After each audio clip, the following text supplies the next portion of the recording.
আসসালামু আলাইকুম, কেমন আছেন সবাই? আমরা আজকে এই কনফিউশনপূর্ণ প্রশ্নটা আমরা সলভ করার চেষ্টা করব। কি বলা আছে দেখেন তো সেন্টেন্সটার দিকে। বলা আছে দে হ্যাভ আ বেবি, তাদের একটা বেবি আছে, তাদের একটা বাচ্চা আছে বা শিশু আছে। এখন শিশু সম্পর্কে কিছু কথা বলা হয়েছে, শিশু সম্পর্কে কিছু কথা বলা হয়েছে। বলা হচ্ছে 4 months old, 4 month old, 4 months old অথবা 4 months old। আমরা একটু কনফিউশন হয়ে যাই যে আমাদের কোথাও এস আছে অথবা কোথাও এস নাই। আমি যদি বলি যে আমার 10 পৃষ্ঠার একটা বই আছে, আমার বই আছে, মূল কথাটা হচ্ছে এটা। কয় পৃষ্ঠার বলেন তো? 10 পৃষ্ঠার। 10 পৃষ্ঠা যদি আমরা 10 পেজ লিখবো, কি লিখবো বলেন তো? 10 পেজ লিখবো।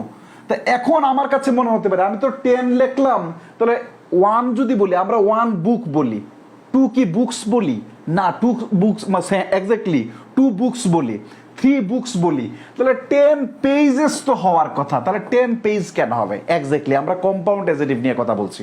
কখনো কখনো দুইটা ওয়ার্ড একসাথে বসে মাঝখানে হাইফেন যুক্ত হয়ে আমাদের নাউনকে মডিফাই করে। বলছে তাদের একটা বাচ্চা আছে, কয় মাস বয়সের বলে তো? 2 মাস বয়সের। এখানে 4 মাস বয়সের। 4 এবং মান্থ, এই দুইটা মিলে আমাদের এই বেবিটাকে, নাউনটাকে মডিফাই করছে। এই কারণে আমাদের 4 মান্থস শব্দটা হচ্ছে কি বলেন তো? 4 মান্থস শব্দটা হচ্ছে আমাদের কম্পাউন্ড অ্যাডজেক্টিভ। অর্থাৎ দুইটা ওয়ার্ড মিলে যখন কোনো একটা নাউনকে নির্দেশ করে তখন ওটার নাম কম্পাউন্ড অ্যাডজেক্টিভ। সাধারণত আমাদের কি থাকে বলেন তো? হাইফেন যুক্ত থাকে, মাঝখানে হাইফেন থাকে। যেহেতু পৃথিবীর কোনো অ্যাডজেক্টিভের সাথে এসব্যাক যুক্ত করা যায় না, তার মানে হাইফেনেটেড অ্যাডজেক্টিভ অথবা কম্পাউন্ড অ্যাডজেক্টিভের সাথে কখনোই এসব্যাক যুক্ত করা যাবে না। যেমন 4 এর পরে মান্থস আর আসবে না, 4 এর পরে অ্যাপোস্ট্রফি এসও আসবে না, এসও আসবে না। তাহলে আনসার কি হবে বলেন তো? 4 মান্থ ওল্ড। তার মানে they have a 4 month old baby. যদি এই প্রশ্নটা আপনি বুঝে থাকেন, তাহলে এই প্রশ্নটার উত্তর করার চেষ্টা করবেন। এটাও আমাদের বিগত বছরের একটা প্রশ্ন।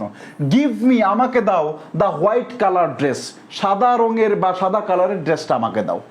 সাধারণত আমাদের আর্টিকেলের পর 3টা ওয়ার্ড থাকলে নাউন হয়, অ্যাডজেক্টিভ হয়, অ্যাডভার্ব হয়। কিন্তু আমাদের এই বিষয়টা কি এইরকমই দাঁড়াইছে এখানে?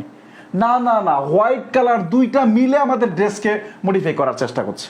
প্রশ্ন হয়েছে এখানে হোয়াইট কালার কি আমাদের বলেন তো কম্পাউন্ড অ্যাডজেক্টিভ কি হয়েছে?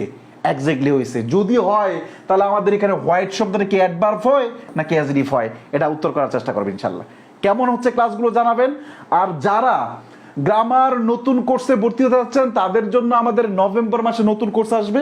কিন্তু যারা রানিং ব্যাচে ভর্তি হতে চাচ্ছেন তাদের জন্য রানিং ব্যাচে ভর্তি হওয়ার সুযোগ আছে। আর একটা গ্রেট অপরচুনিটি হচ্ছে যারা বিসিএস, ব্যাংক এবং অন্যান্য চাকরির জন্য, এবং যারা নিজে লিখতে পারেন না তাদের জন্য দীর্ঘ 15 মাস পরে শুরু হচ্ছে আমাদের free handwriting and translation course. ভর্তি চলতেছে আগামী 5 তারিখ পর্যন্ত। আমাদের 1550 টাকার কোর্স 1020 টাকায় ভর্তি হতে পারবেন ইনশাআল্লাহ। কেমন লাগছে ক্লাসগুলো জানাবেন। আসসালামু আলাইকুম।